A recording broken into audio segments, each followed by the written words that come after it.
Hi guys, today we're going to react to Dystopia Symphony with Beethoven's Moonlight Sonata by LOVEBITES.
Before I talk about the phenomenon that is Miyako, every time I listen to Beethoven's Moonlight Sonata, like looking at the world from the outside and coming to terms that it's floating in the middle of nowhere, all alone, that kind of sadness and melancholy that brought on by this beautiful, timeless piece. And now listening to Miyako channeling it, I don't think it's even fair to call it a performance. She's just happening. That's what Miyako does. It's both mesmerizing and kind of makes me curious to listen to more of Miyako's classical playing. It's very refreshing. It's very pleasant to hear. As you say, this intro is a beautiful one, and it's credit to both the composer, Beethoven himself, who's musical genius, one of the all-time greats, and Miyako, who is an amazing pianist, and we've come to see that in a few intros she's done, plus some of the pieces she's turned on their heads and played just on piano. So we know she can do this, and it's beautiful. It's a great reminder because we haven't seen that in a long time. Just beautiful.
Speaking of classical music, there's an entire vein of classical music that is like the bedrock of this song, and I love it. It's been a slight while since we listened to a song like that from LOVEBITES, and it's just beautiful to experience again. Made me like kind of miss it. Miyako accompanying with piano kind of reminded me of the piano section in Bonnie Tyler's I Need a Hero, but slightly. It has nothing to do with it. It just reminded me of it. Yeah, from Footloose. Yep. And I think we're about to hear Asami sing, and I still didn't see Fami smiling, so that's I'm kind of concerned. If she won't smile here, it's the second one in a row that we haven't seen her smiling. Because Miyako went to the guitar and then back to the piano, I am going to gamble here and say with 99.999999999% certainty that she composed the music for this. Absolutely amazing. This has got her signature, as you say, all over it. And yeah, what a beautiful opening. This is going to be fantastic. And yes, I'm also concerned about Fami's not smiling. Yeah, we need some Fami energy here. Cause I got your love, making it all up.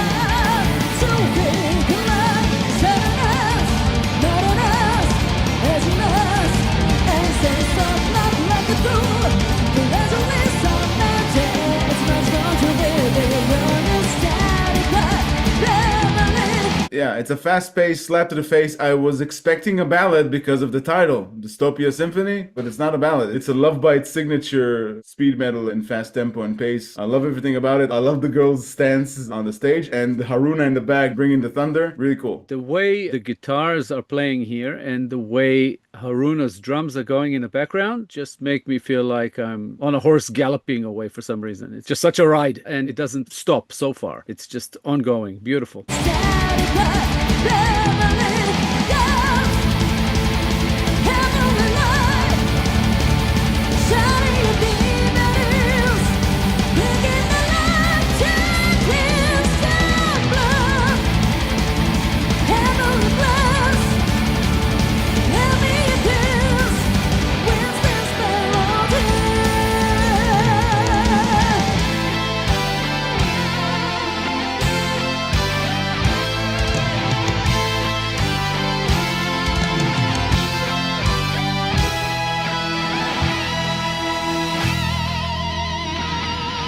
I love the shift that they did. The chorus is awesome, and it turned to be more anthemic, I think. Strong anthemic vibe in the chorus. When they went into the guitar bridge, I felt like I was back in the 80s, early 90s with similar type music, kind of nostalgic. It's awesome so far.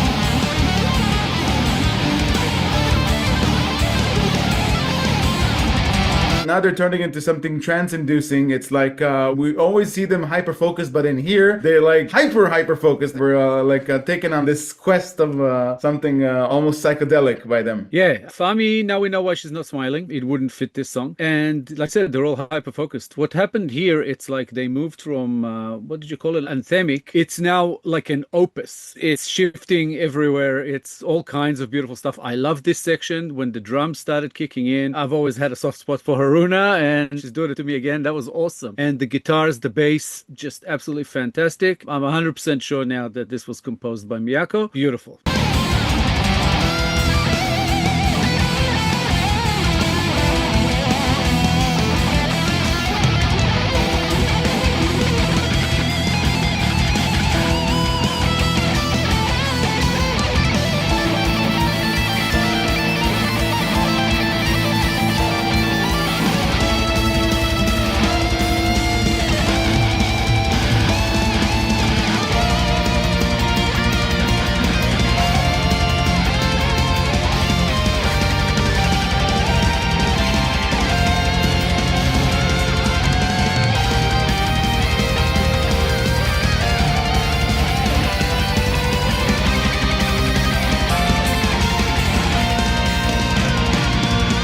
When Miyako started her solo, I was kind of reminded that this song started from Beethoven's Moonlight Sonata. I wouldn't recognize if I heard the song from the middle. And Fami is smiling, so she shifted gear as well. We get to experience Fami as Fami, you know.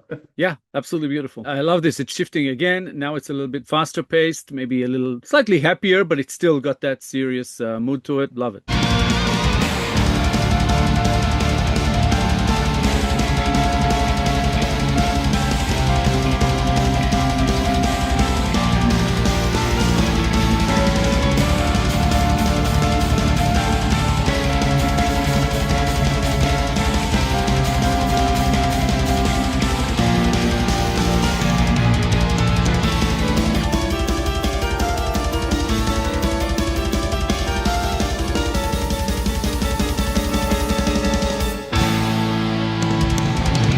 I don't know why they call it dystopia. This entire thing is a very pleasurable quest. I love every second of it. It's like they're shifting gears and each gear is more pleasurable than the one that came before it. Yeah, beautiful. It's giving it a feel of almost like a stage musical, which again, this is like an opus. Like I said before, there's like a whole performance piece going on, almost progressive metal in some spots. I don't think we've ever heard anything quite like this from them, but some similarities in different spots maybe, but beautiful. Absolutely fantastic. As always, Midori brought the thunder with that solo, and then Miyako got her solo, and Fami's been going all out in between with the bass. It's just beautiful. Drums are fantastic, and Asami's doing a great job keeping it all together. Gorgeous.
Regarding the subject matter, I don't remember if we ever heard this type of theme from Love Bites. We probably have, but not in this particular signature. I think the narrator here is either dealing with inner struggle that has to do with mental instability or the depression or something that ails us all to some extent, or outside influences by just observing how dark the world can be, or both, inner and outer experiences, and they're praying to a deity, to God, to save them from the darkness. And I think the entire song in itself is like an ode to the healing powers of music, in a sense. It's like the light is, I think in this particular case, is music. I'm not sure, but that's what I got from it so far. A few things happened while we were playing this song that took me in different directions. I agree with everything you said, by the way. That's kind of what I thought about it when I kind of looked at the lyrics, listened to the song, and that's the feel I got. But different things threw me in a slightly not so different tangent, but maybe a more specific tangent where I am guessing, and I could be completely off base here. But the song started with Beethoven's Moonlight Sonata. When that was playing, I don't know exactly why. I mean, probably because it was written by Beethoven, but it took me to the movie Immortal Beloved, starring Gary Oldman playing Beethoven. Yeah. I started getting flashes from that film because I remember the music being played there and something about it. And because it was so, like you said, melancholic, I saw Gary Oldman's face. I saw him playing the character and how kind of dark and I guess in a lot of senses, maybe not miserable, but somewhat broken man, you know, he was in that film. Well, at least in some spots. And I thought, yeah, there's a lot of, what did you call it? Inner turmoil? Not in this specific case, but yeah, there's a term I use a lot. I felt it here. And I also felt like maybe with that sort of beginning, and in some cases I felt a sadness, almost kind of like a grief. Then it goes in and out and it changes, and then I get all of a sudden something to do with resilience, perhaps, overcoming obstacles, that kind of thing, something a bit more inspiring. And then it kind of came back down again and up again. And I was thinking maybe, because I think you could visibly see me smiling at one point, because I don't actually have dyslexia, but I had a dyslexic moment because I was looking directly at the lyrics that I have on the side of the screen as Asami was singing the words sense of loss,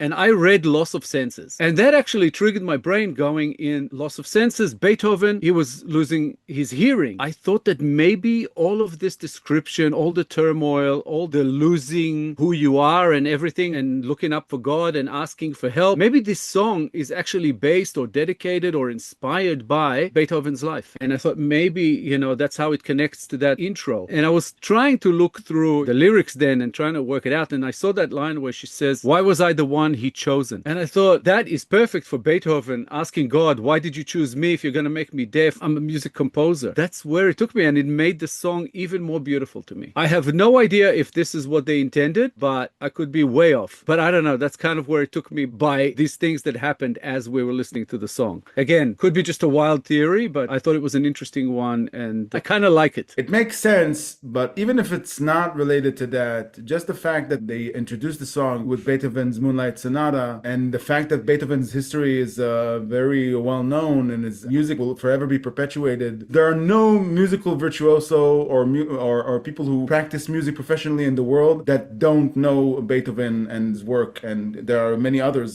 classical music phenoms that are a part of the musical history. But the resilience that Beethoven showed, being afflicted in the specific body part he needs to create music, just goes to show, that's I think the inspiring element in the song. Just goes to show what a love for a craft, a love for an art form can bring a person to do. And as I said, the inspiring element here, the anthemic element here comes from, in my opinion, if it's related to Beethoven, from his resilience to continue to make music. His hearing was deteriorating and he used to saw off the legs of his piano so he can feel the vibrations of his music, because he never stopped creating music, even when he went deaf. Yeah, it's, again, like I said, I could be wrong, but it's a beautiful thought that this might have been the process for Miyako, putting this piece together. Just beautiful. And you termed it the love of music and the healing power of music. And I thought that makes perfect sense, the way it connects to that. It all feels like these entire 3 minutes we've been talking, it feels like a shot in the dark. I have no idea. It could be on something else entirely, and I wouldn't know. Usually I know, but here I don't.